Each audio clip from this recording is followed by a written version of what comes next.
So last week we discussed exponents and we talked about a key concept. So that's why I'm recording it this morning. Basically, x to the 5 over x to the 3 is equal to x to the 5 minus 3. So what you do is just you divide, when you're dividing exponents or expressions that have exponent with the same base, you're subtracting them. And the way you subtract them is this, according to the formula below. So if you have a to the power of b over a to the power of c, this is equal to a to the power of b minus c. And this is what we're doing here, okay? So x to the 5 over x to the third is x to the 5 minus 3, which gives you x to the 2 or x squared. So now basically this is again a formula that we were recalling from last week, all right? But the base have to be the same. If the base is not the same, you cannot do that. So they have to have the same base. When I say base, I mean here the base is 2, the base is 2, the exponent is 6, and the exponent here is 3. So they have to have the same base. If the base is not the same, you cannot use this formula, all right? So again, make sure the expression or the monomial has the same base. Now here, we have a little bit of a problem, right? So I put what about? So if I have x to the third divided by x to the 5, I put x and a question mark. So the question mark is, how do you solve this? Again, we're going to use the same principle. We're going to use the a to the b over a to the c principle, right? So we have b minus c. So this gives you pretty much x to the 3 minus 5. Now if you know your arithmetic, 3 minus 5 is equal to x to the negative 2, right? So this is x to the negative 2 that we have here. The same process here, right?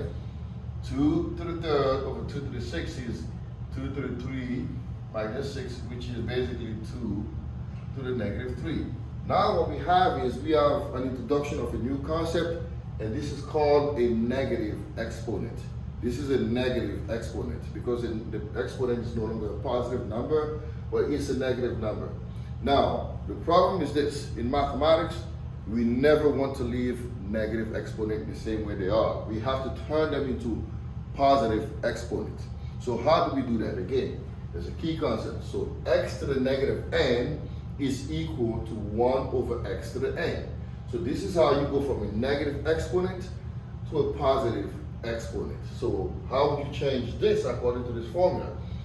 Because this is x to the negative 2, it becomes 1 over x to the 2. So it's a really simple concept to use. Okay, again, you never want to leave negative exponent. This is just a rule that we have in mathematics. You never want to leave negative exponent. You always want to turn them into positive exponent. Now, how do you deal with the numbers? This is 2 to the negative 3.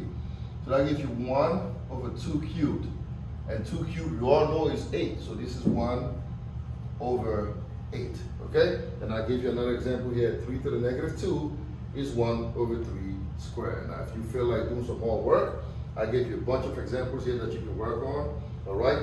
So, we want to write each expression using the positive exponents. So 2 to the 5 will be what? 1 over 2 to the 5. And 4 to the negative 3 will be 1 over 4 to the third. 5 to the negative 2 is 1 over 5 squared. 6 to the negative 1 is 1 over 6. And then x to the negative 7, 1 over x to the 7. Y to the negative 10, 1 over y to the 10.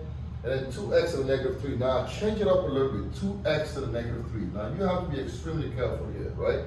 Because the 2 is not raised to the power of negative 3. 2 is just 2. So now this becomes what? 2 times, now we're going to turn this into a positive exponent.